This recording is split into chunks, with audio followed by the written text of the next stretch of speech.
본문의 첫 구절부터 그렇게 강력하게 얘기를 하고 있는 장면을 볼 수가 있습니다. 오늘 본문에서 엘리바스의 조언도 마찬가지입니다. 회개의 교과서라고 그렇게 생각할 만큼, 교과서라면 어떻습니까? 틀림이 없다라는 의미가 그 속에 전제가 되어 있는데, 회개의 교과서라고 할 만큼 이 엘리바스가 한 말은 어느 것 하나 틀린 말이 없습니다. 문제는 그것이 죄인을 향한 것이 아니라 죄 없는 욥을 향한 말이라는 데서부터 출발한다는데 좀 문제가 발생하는 것입니다. 잘못을 하고 그것에 대한 대가를 치르면 욥도 충분히 이해가 되고 납득이 될 텐데, 그런 상황이 아니기 때문에 오늘 본문을 우리가 좀 살펴볼 필요가 있다라는 것입니다. 그래서 죄인을 향한 것이 아니라 죄 없는 욥을 향한 말이라는 데 있다라는 사실, 우리가 물론 잘못했을 수도 있습니다. 하지만 또 잘못하지 않았음에도 돌이키고 회복해야 할 모습이 있기 때문에 그렇게 고난을 줄 수도 있다라는 두 가지의 차원을 다 생각해 볼 필요가 있습니다.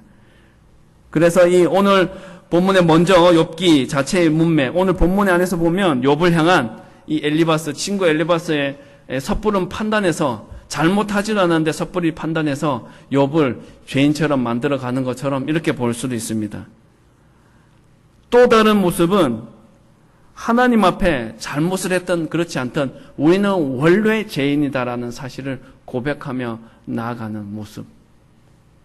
첫 번째와 두 번째 차이가 있습니다. 첫 번째는 범죄하였음에도 그것들을 돌이키지 않는 모습이라면, 두 번째는 범죄하고 그렇지 않고는 상관없이 원래 내가 죄인의 속성을 가지고 있고 나는 완악한 자일 수밖에 없지만 주님을 통해서 나는 온전히 회복될 수 있다라는 모습을 전제하는 것입니다.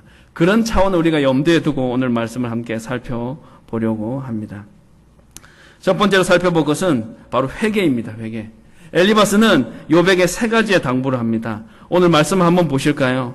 오늘 21절 말씀에 보면 뭐라고 말씀하고 있습니까? 하나님과 화목하라 라고 말씀합니다. 그리고 하나님의 말씀을 두라라고 얘기하고 있습니다.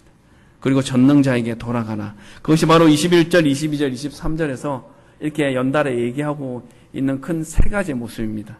하나님과 화목하는 것, 하나님의 말씀을 마음에 두는 것, 전능자에게 돌아가는 것. 다른 말인 것 같지만 결국은 하나님과의 관계를 회복하면 우리는 하나님과 화목할 수 있게 되고, 하나님과 관계가 회복되어지면 그분이 어떤 말씀을 하든지 그 말씀이 내 마음판에 쏙쏙 들어오게 되고 새겨지게 되는 것이고, 하나님과 나의 관계가 온전한 관계에 있으면 바로 우리가 그분께 모든 것을 내어 맡기고 언제든지 잘못했을 때 돌아갈 수 있는, 돌이킬 수 있는 회개의 삶의 자리로 갈 수 있다라는, 회개를 통한 회복의 모습을 가질 수 있다라는 것이 바로 오늘 21절, 22절, 23절에서 이 엘리바스의 입을 통하여서 하나님이 우리에게 주시고자 하는 말씀의 의미다라는 것입니다. 그는 욥에게 큰 죄를 지어서 하나님과의 관계가 무너졌으니 이제 화해하고 깨어진 마음의 평화를 다시 회복하라. 네가 뭔가 잘못한 것이 있어. 네가 알지 못하는 뭔가 잘못한 것이 있는데 그걸 네가 좀 빨리 깨달았으면 좋겠어. 그렇게 지금 친구로서는 비교적 정중하게, 하지만 좀 상기된 그런 마음을 가지고 조언을 하고 있는 엘리바스의 모습을 살펴볼 수 있습니다. 그렇게 하면 예전에 네가 누렸던 복, 즉 여기서 말하는 복이라는 것은 경제적인 번성을 말하는 것인데 그 경제적인 부유함을 네가 다시 회복하고 찾게 될 거야 라는 것이 엘리바스가 욥에게 말하고자 하는 그런 궁극적인 의미다라는 것입니다. 이것을 위해서 하나님께서 자기 죄를 못 보실 것이라는 자기 생각에 갇혀있지 말고 늘 하나님의 말씀을 마음에 두고 경청하면서 그 말씀에 따라 살아야 한다라는 것이 바로 엘리바스가 욥에게 하고자 하는 말입니다.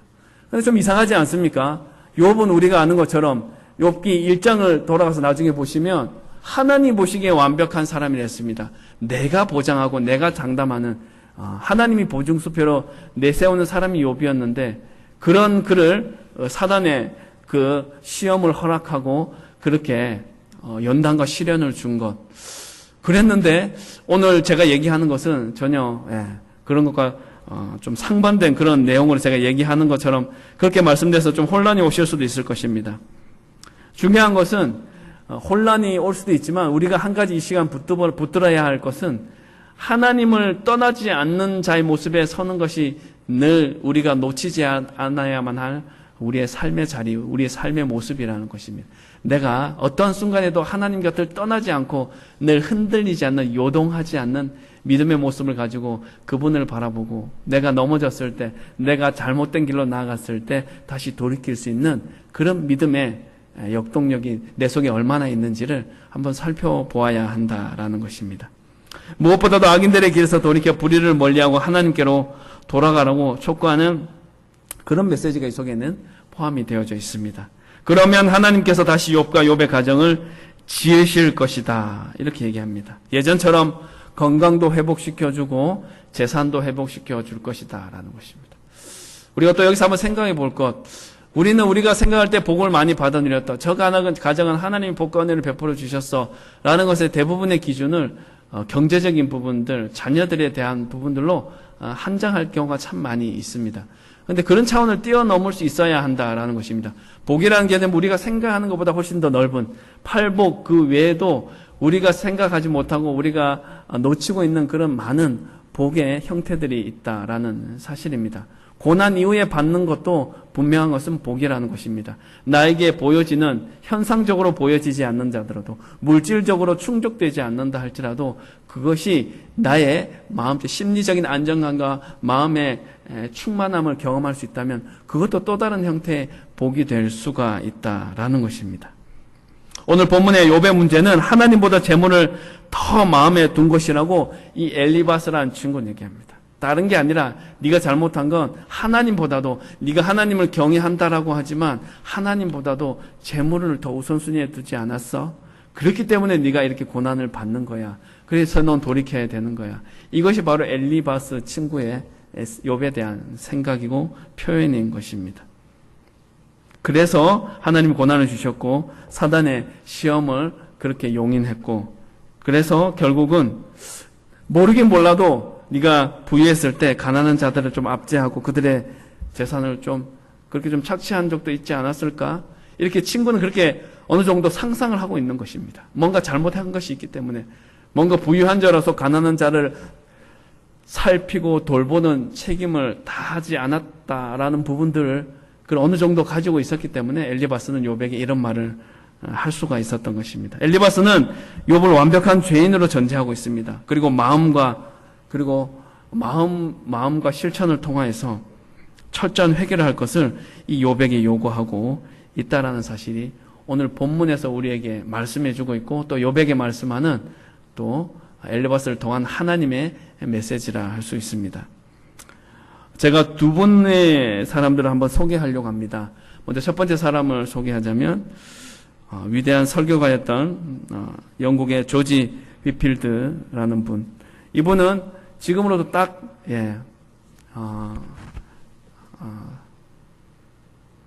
300년 전에 사람이에요. 300년 전에 태어났죠.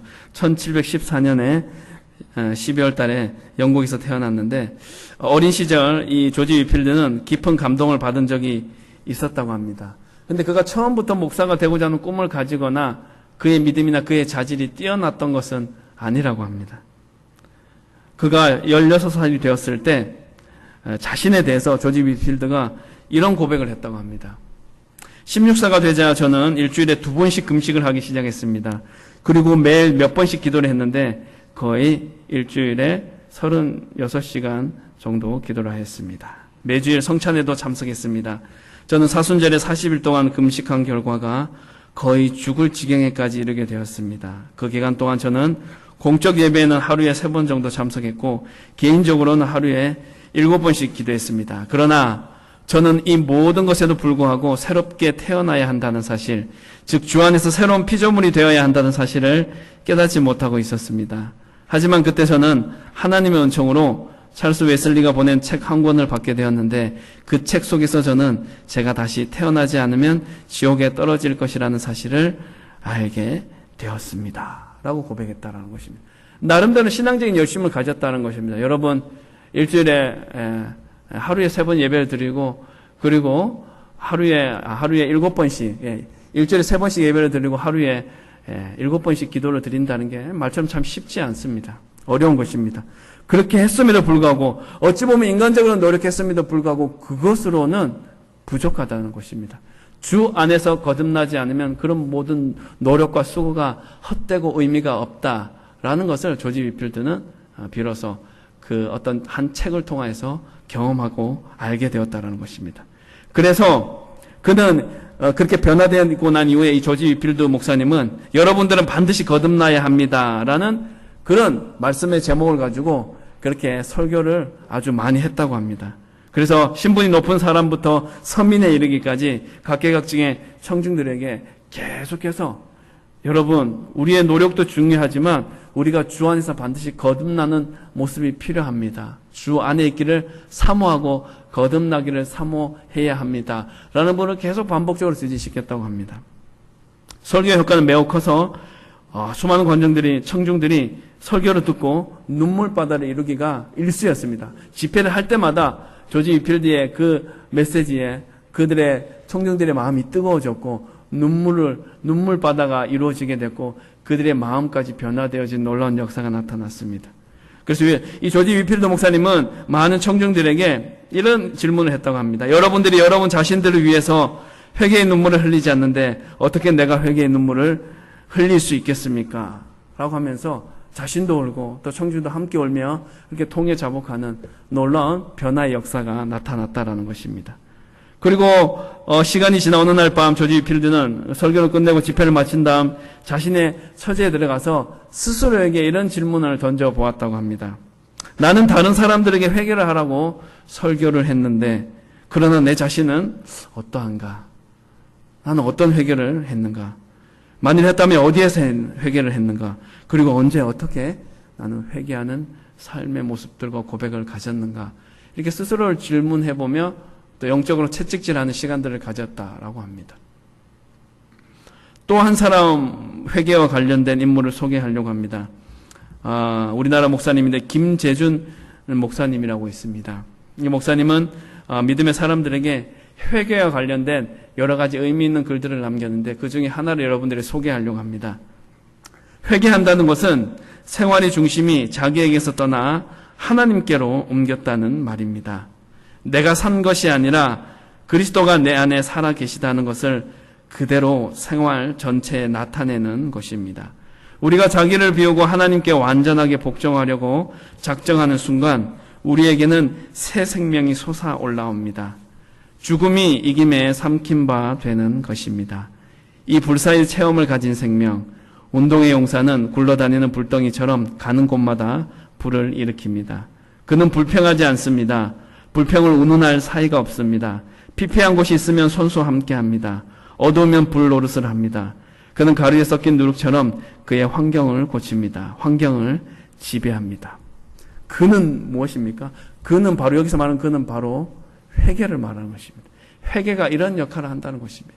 상처나 우리의 마음들을 회복시켜주고 우리의 식어진 마음들을 다시금 부릴 때 일어나게 만들고 환경과 상황과 형편을 초월한 믿음의 모습을 가질 수 있도록 변화시키는 것은 결국 자신의 철저한 회개와 내려놓음을 통하여서 나타날 수 있다라는 부분들을 바로 이 김재준 목사님은 그렇게 글로 표현하여 우리에게 말씀하고 있는 것입니다.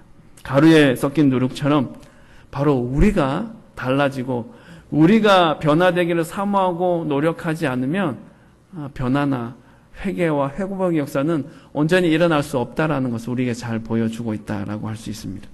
두 번째로 살펴볼 것은 회복입니다. 엘리바스는 이렇게 욥이 자기 죄를 인정하고 악에서 떠나 하나님께로 돌아가면 하나님과의 관계뿐만 아니라 자신도 회복되고 이웃과의 관계도 회복되고 욥 개인의 삶도 예전으로 돌아갈 수 있을 것이라고 그렇게 욥에게 말해 줍니다. 욥이 그것을 몰랐을까요? 몰랐을 수도 있습니다. 하지만 욥은 그 사실을 이미 알고 있었을 가망성이 훨씬 더 많습니다. 그런데 그 친구의 말을 듣고 그런 부분에 대해서 알고 있었지만 그것에 대한 생각들을 다시 새롭게 하게 된 것입니다. 내가 이미 알고 있는 것들을 누가 나에게 얘기하면 그 말이 잘 들리지 않습니다. 그런데 내가 달라지고 변화되어지게 되면 내가 알고 있고 이미 들었던 말이라 할지라도 그것이 나에게 새로운 깨달음과 회복의 모습으로 다가올 수가 있게 된다라는 것입니다. 전능하신 하나님은 아마 욥을 기뻐하셨을 것입니다. 그리고 그에게서 돌렸던 얼굴을 그에게로 들 것이고 그의 모든 기도를 응답해 주셨을 것입니다. 또 욥이 가는 길을 가로막았던 흑암이 이제 빛으로 바뀌어지고 욥의 길을 비추어질 것이라고 그렇게 분명히 약속해 주시고 우리가 그 욥기서 쓴 그 이후에 우리의 삶은 알지 못하지만 하나님의 역사가 더 강력하게 임하는 삶을 아주 지속적으로 그리고 사모함으로 열정적으로 기쁨으로 살아갔다라는 것을 우리는 조심스럽게 상상해 볼 수가 있는 것입니다. 사람들과의 관계에서 회개한다는 것은 다른 말로 자기 자신을 낮춘다라는 뜻이 그 속에 포함되어 있습니다. 그가 하나님의 사람들을 통해서 자신을 낮추시는 것을 수용하고 자신의 교만을 인정한다면 하나님은 그렇게 겸손해진 자를 높이시고 구원해 주시고 또 온전케 하여 주실 것이다 라는 것을 또 우리에게 말씀해 주고 또 욥에게도 그렇게 말씀해 주셨다라는 것입니다. 그래서 그렇게 정결하게 된 욥이 다른 사람들까지도 회개로 이끌 수 있을 것이다. 이것이 바로 엘리바스 친구의 생각의 주된 마음이었다라고 할 수가 있겠습니다. 만약 엘리바스의 말대로 욥이 교만한 죄인이었다면 그의 충고는 하나도 버릴 것이 없을 만큼 다 맞는 말이기 때문에 다 새겨들어야 할 것입니다. 오늘날 이것을 교만한 죄인이 범죄한 사람이 이 말을 듣고 묵상을 하면 욥의 처지가 되어서 나도 욥과 똑같은데 난 잘못하지 않았는데 왜 내가 이런 어려움과 고난을 겪어야 돼? 이렇게 억울해할 것이 아니라 엘리바스의 충고대로 전능자 되신 하나님께 다시 돌아가고 그분의 말씀을 마음에 두고 진심으로 회개하며 나가는 모습이 있을 때 진정한 회복이 바로 자신으로부터 나타날 수가 있게 된다라는 것입니다. 하지만 욥의 입장에서 듣는다면 뭔가 나는 억울하다, 뭔가 잘못하지 않았는데 내가 애매하게 고난을 받고 있다 이렇게 생각을 하면 우리는 잘못된 방향으로 나아갈 수밖에 없을 것입니다. 오래되고 위풍당당한 성에 아무도 연주할 수 없는 악기 하나가 놓여 있었습니다. 그 악기는 구조가 매우 복잡했기 때문에 그리고 오래되었기 때문에 그리고 오랫동안 사용하지 않았기 때문에 먼지가 많이 끼어 있었고 습기도 많이 끼어 있었고 또 변덕스러운 날씨 때문에 그 현들은 모두 제 소리를 잃어버렸습니다. 여러 전문가가 와서 그것을 고치려고 했지만 아무도 성공하지 못했습니다. 연주자가 현을 켜면 거친 그런 불협함, 아주 듣기 싫은 짜증나는 거슬리는 소리만이 들렸습니다. 그런데 어느 날 그 생에 좀 별다른 사람이 찾아왔습니다. 옷차림도 남루했습니다. 그런데 알고 봤더니 그 사람 어떤 사람이냐 하면 바로 그 악기를 아무도 손대지 못하는 잡음만 일어나는 아무 배열되지도 않고 소리도 엉망진창인 그 악기를 만든 사람이었습니다. 그는 무엇이 잘못되었고 그것을 고치기 위해서 무엇이 필요한가를 알게 되었고 세심한 배려와 기술로 현에서 먼지를 털어내고 또 뒤틀린 것은 좀 바로잡고 음이 맞지 않는 현들을 아주 잘 맞추었다고 합니다. 그렇게 하고 나자 그 악기에서는 그 어디서 들어본 적이 없는 아주 우아한 소리가 흘러나왔다고 합니다. 우리도 마찬가지입니다. 죄로 모든 것이 뒤죽박죽되고 엇갈린 의도를 가진 우리의 영혼도 바로 이 녹이 쓰고 아주 시끄러운 잡음과 같은 소리가 나는 우리 귀에 거슬리는 소리가 나는 이 악기와 다를 바가 없다라는 것입니다. 제조자이신 그리스도께서 오셔서 그것을 고치시고 재조정하는 그런 과업을 시도할 때 비로소 그것은 원래대로 회복될 수가 있는 것입니다. 그리고 본래 자기 소임인 화음을 만들어낼 수가 있는 것입니다. 구한말 약 100년, 110년 이상 된 그 전에 우리나라에 주권이 무너져 가고 있던 때 그리스도 신문이라는 것이 있었는데 거기에 이런 질문과 답변에 글이 실려 있었다고 합니다. 먼저 질문입니다. 기독교인의 국가의 흥함에 상관이 있는가? 여기에 대한 답은 상관이 많다. 또 질문입니다. 교인이 되어서 자기 나라를 어떻게 도울 것인가? 거기에 대한 답은 부지런히 일하고 신실하고 정직하게 행해야 합니다. 라고 했습니다. 또 질문이 있습니다. 지금 우리 대한이 각처에 쓸모있는 광산을 외국인에게 빼앗겼는데 교인의 입장에서 그 권리를 어떻게 회복할 것인가? 여기에 대한 답은 다른 방도는 없습니다. 다만 사람마다 부지런히 땅을 파고 허황된 말, 즉 청룡이니 백호니 중언부언하는 말을 일체 믿지 않고 땅속에 있는 금, 은, 동을 부지런히 캐서 쓰면 외국인이 어찌 들어와 이익을 얻을 수 있을까요? 또 질문이 계속됩니다. 외국인이 일함을 보고 원망할 무엇이 있을까요? 거기에 대한 답은 없습니다. 당초에 하나님이 우리 대안에 주신 기업인데도 취하여 쓰지 않기 때문에 외국인이 취한 것뿐입니다. 속담에도 포진천물, 그 뜻은 물건을 함부로 쓰고도 아까운 줄 모르는 일이라 했으니 누가 무엇을 어떻게 원망할 수가 있겠습니까? 또 질문입니다. 오늘의 대안은 10여 년 전에 비해 흥합니까? 아니면 쇠합니까? 거기에 대한 답은 쇠합니다. 국민이 입는 옷을 외국에서 들여와 방직과 바느질하는 일이 줄어들고 우리 농산물에 관심을 기울이지 않으니 언제나 수입하는 물건뿐이요 수출하는 물건은 하나도 없기 때문에 그렇습니다. 질문입니다. 그러면 어떻게 하면 좋을까요? 거기에 대한 답은 물건의 높고 낮은 시세를 살펴 새로운 물건을 만들어 시장에 내놓아야 합니다. 선대에 못하던 일이라고 거리낄 것은 없습니다. 우리는 할 수가 있습니다. 마지막 질문입니다. 대한민국은 부국입니까? 아니면 빈국입니까? 거기에 대한 답은 눈앞에 보이는 쓰는 건물로 말하면 빈국이고 장차 취하여 쓸 물건으로 말하면 부국입니다. 라는 것입니다. 우리가 회복되어지기 위해서는 오늘 제가 두 가지 예화를 들으면서도 말씀을 드렸는데 우리 자신을 뒤돌아보는 모습이 먼저 선행되어야 하는 것입니다. 누군가 잘못한 것을 먼저 얘기하고 표현하기 전에 내가 타성에 젖어서 내가 습관의 틀에 얽매여서 고치지 못하고 변하지 않는 부분들을 발견하지 못하고 그렇게 무덤덤하게 살아가고 있지는 않은지를 한번 스스로 뒤돌아볼 필요가 있다라는 것입니다. 말씀을 정리하겠습니다. 엘리바스가 욥에게 조언한 내용 자체는 참 회개라는 것은 이런 것이다라는 것을 우리에게 잘 보여주는 말씀입니다. 굳이 제가 말씀으로 이렇게 풀지 않더라도 말씀을 읽기만 해도 뭘 우리에게 얘기하고자 하는지를 잘 알 수 있을 만큼 그만큼 명확하고 명료한 말이 바로 엘리바스의 말입니다. 그러나 조언자가 듣기 원하는 것은 교과서적인 대답, 성경 구절 인용, 설교 그런 것이 아니라는 사실이 훨씬 더 중요하다는 것입니다. 상대방은 바른 말을 하고 있습니다. 그런데 그 상대방이 듣는 그 청자를 고려하지 않고 아무리 바른 말을 해본다 한들 그것은 그렇게 온전히 그 사람의 귀에 잘 들리거나 변화의 모습을 이끌어낼 수는 없다라는 것입니다.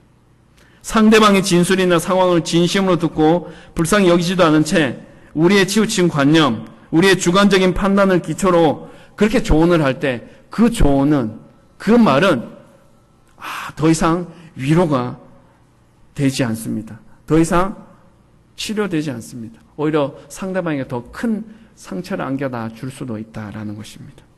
오늘 본문에서 엘리바스의 말은 전적으로 옳습니다. 회개는 하나님과 화목하는 것이고 평화를 되찾는 일입니다. 자신의 말을 멈추고 하나님의 말씀이 그 안에 머물러서 그를 인도하고 창조되도록 허락하는 일인 것입니다. 악인의 길을 피하고 돌이키고 떠나는 것입니다. 그러면 하나님께서 새로 지으시고 모든 것을 회복시켜 주시겠다라는 것입니다.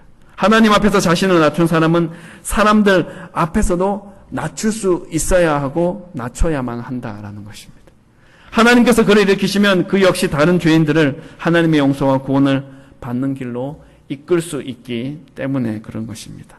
회개는 하나님과의 관계 회복에 그치지 않고 이웃과의 관계도 다시 바로 세워가는 것에 그런 과정들이 포함되어 있다는 것을 놓치지 말아야 하는 것입니다. 사랑하는 여러분, 욥과 같이 우리도 하나님과의 관계가 회복될 때 복이 우리의 삶의 자리 가운데 차고 흘러 넘쳐나게 될 줄 믿습니다.